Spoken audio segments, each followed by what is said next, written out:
Hello everybody, welcome back to my YouTube channel. In this video I'm going to show you how to fix invalid email address on Snapchat. So let's get started without wasting any time. First of all, open up Snapchat, tap on forget your passcode, select one option. I am selecting via email, so tap on submit.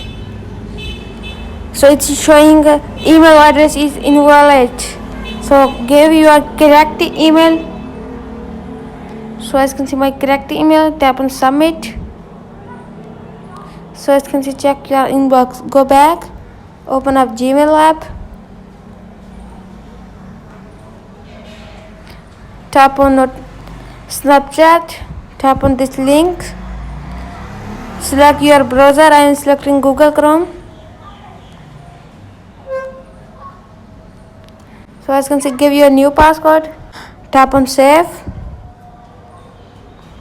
So as you can see, password changed, go back, open up Snapchat app,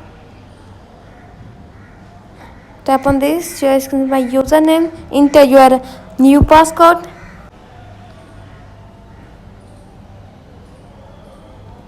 So that's it guys for today's video. If the video offer, please like the video and subscribe my channel. Thanks for watching.